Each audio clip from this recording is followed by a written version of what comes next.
Dijimos super miércoles, hay algunas variables económicas que dependen de lo internacional que dicen que van a ser importante y de importante impacto para la República Argentina, pero hoy se debate en el Congreso, concretamente en el Senado, y ahí están puestas todas las fichas del gobierno, la reforma laboral, que algunos dicen que no sirve para nada, otros dicen que precariza y mucho, y otros dicen que va a ser una explosión, un boom de empleo en la República Argentina. Vamos a poner los puntos sobre las IES, como decía alguna maestra bastante vieja mía, y vamos a hablar con José Borruto, especialista precisamente en Derecho Laboral. José, bienvenido. ¿Qué tal, Diego? Buen día, ¿cómo están? Bueno, contame un poco qué sacás en claro de todo lo que viene pasando, porque hay varios puntos que se cayeron de la reforma laboral, que el gobierno negoció con gremios, con gobernadores, con senadores, para que llegar a lo que dicen ellos tiene un número de 44 votos. Sí, a ver, casualmente ahora a partir de las 11 arrancaba el debate. Antes de entrar acá había escuchado que habían conseguido el quórum, así que están sesionando en este momento. Lo que nos llegó a nosotros del último proyecto acordado, en teoría con senadores, habían sido principalmente varios cambios, pero principalmente un cambio en ganancias, que era un poco lo que más incidencia tenía para los gobernadores en las provincias. Se derogó, o sea, ese artículo se sacó de este proyecto de reforma laboral. No se sacó con el objetivo de que no se trate, sino con el objetivo de pasarlo al tratamiento después de la reforma tributaria.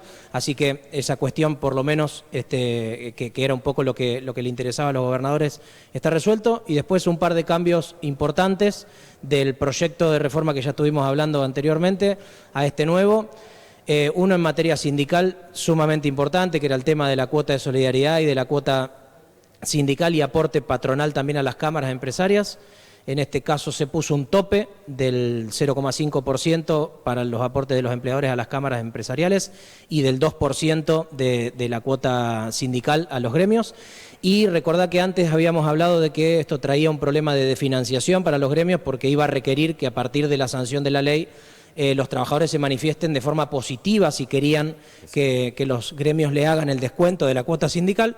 Bueno, esto finalmente se dio y va a continuar de forma obligatoria este aporte sindical hasta el 2028, que se estableció esta cláusula de transitoriedad. O sea, sigue como está ahora. Si vos no querés que te hagan descuentos sindicales, tenés que renunciar a ellos fehacientemente y te dejan de hacer el descuento. Pero si vos no decís nada, te lo siguen descontando. Exactamente, digamos, hoy el empleador actúa como agente de retención de la cuota sindical, y para que uno no pretenda que uno no le hagan el descuento, tiene que desafiliarse del sindicato al que pertenece. Bien, José, ¿qué es lo que pasa con las licencias? Las licencias médicas, las licencias por enfermedad siguen igual, pero hay unas por accidentes, y si uno dice participar en una actividad riesgosa, se reducen al 50% del pago del salario. ¿Qué es lo que pasa con esto? Sí, uno de los cambios más llamativos, porque la verdad que esto no estaba en cartera de ninguno de los que veníamos analizando el proyecto de reforma. El artículo 208 de la Ley de Contrato de Trabajo establece hoy en la actualidad un régimen de licencias por accidentes o enfermedades que se llaman inculpables, o sea, todos aquellos accidentes que no sean, o enfermedades que no tengan relación con el trabajo, ¿no? Todo lo que no sea accidente de trabajo, que no esté cubierto por la ley de riesgo, por las ART, es considerado accidente o enfermedad inculpable. Esto, esta ley, digamos, actualmente lo que se establece son periodos de licencia paga que tiene el empleador, el trabajador, durante un periodo de tiempo el empleador, pese a que esa persona no pueda seguir prestando tarea por consecuencia de un accidente o enfermedad inculpable, supongamos un trabajador que el fin de semana, sin estar prestando tarea, va a jugar al fútbol con sus amigos y sufre la fractura de una pierna y no puede regresar a su trabajo, tiene garantizado por un periodo de 3 meses o de 6 meses, dependiendo de la antigüedad, si tiene menos de 5 años, más de 5 años, y si tiene o no tiene cargas de familia, esos plazos se van a duplicar, el derecho a seguir percibiendo la remuneración y ergo la obligación en cabeza del empleador de seguir pagando la remuneración. El total y el 100% de la remuneración, como si estaría prestando tareas, o sea que si hay un aumento de salario, tiene que percibirlo igual.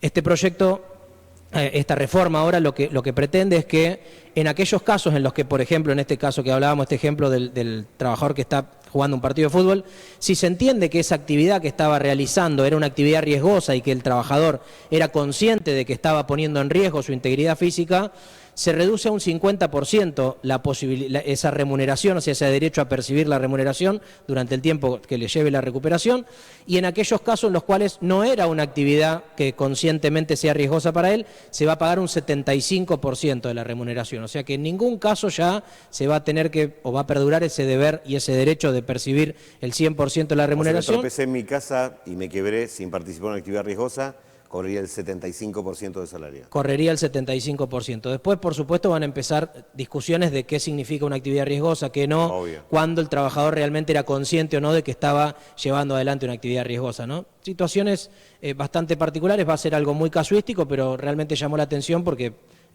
nada, es un retroceso gigantesco. No se había hablado, aparte, hasta ahora. Nunca. Por la información que nosotros teníamos, por lo menos no estaba en cartera de ninguna de las discusiones modificar este artículo en cuanto a el quantum, digamos, de la remuneración o este porcentaje de reducción. Y estamos hablando sobre supuestos, pero contaría o estaría en el núcleo de lo que por ahora está aceptado por estos supuestos 44 votos, ¿no? Sí, sí, claro. En principio habría, por lo que se dice en las noticias, habría consenso para sacar, digamos, el dictamen favorable en senadores y bueno, entiendo que también esto ya está hablado en diputados, así que parecería que sale.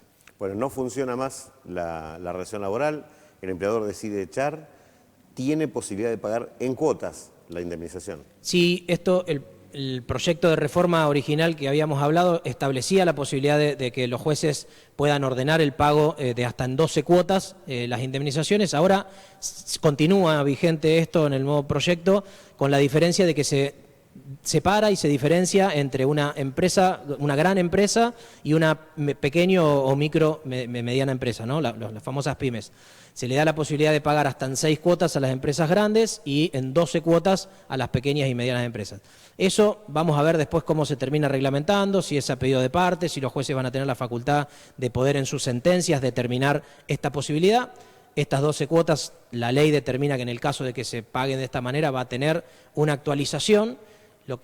La crítica que nosotros le hacemos a esto no nos parece mal, digamos, que las empresas puedan tener una facilidad para poder pagar las indemnizaciones. La crítica que nosotros siempre le hacemos es por qué el trabajador o la trabajadora es quien tiene que soportar la financiación de ese crédito, ¿no? O sea, por ahí hubiese sido mucho más inteligente por parte del Estado crear una línea de crédito a través del Banco Nación, a través de la cual, a través de una homologación judicial o de una sentencia condenatoria, puede acercarse la empresa al banco y obtener una línea de crédito con la misma financiación, ¿no es cierto? Pero de esta manera la empresa tiene la facilidad de poder pagar en cuotas esta indemnización, pero el trabajador o la persona que está afectada, que se vio privada de su trabajo, pueda cobrar la indemnización completa, íntegra, para poder llevar adelante, no sé, un emprendimiento o poder tener el dinero en su totalidad para poder vivir. Bueno, es una potestad que de hecho en la práctica se usaba y mucho también. No estaba en la ley, pero generalmente cuando vos vas a vista de causa, antes había un acuerdo y había un acuerdo en cuotas. Esto es de uso bastante normal, por lo menos en los tribunales de provincia.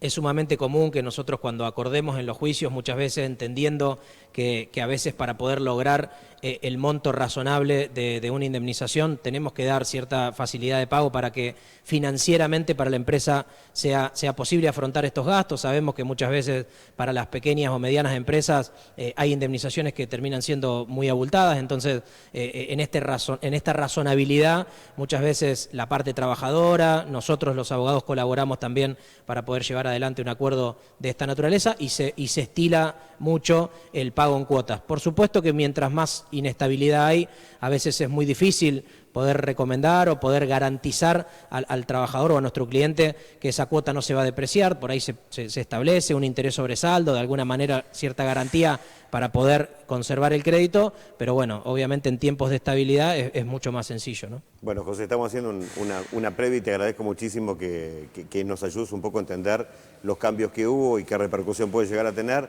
Vamos a hablar después en firme cuando esto sea o no sea ley y cuando tenga los artículos que tenga, ¿no? Que por ahora vienen cambiando. Por ahora, siempre, como decimos, desde el principio prudentes con esto, porque la verdad es que no sabemos cómo va a terminar, pero bueno, a disposición para charlar una vez que salga la ley, que seguramente y lamentablemente va a salir. Esto que vos decías, que mucha gente cree que esto va a ser una generación masiva de empleo por este cambio, lamentablemente, Diego, esto te garantizo que no va a ser así. No hay una sola norma, no hay un solo cambio que realmente genere empleo, que realmente tenga como objetivo la generación de empleo, sobre todo de empleo formal, así que creo que vamos a tener mucha tela para cortar después de esto.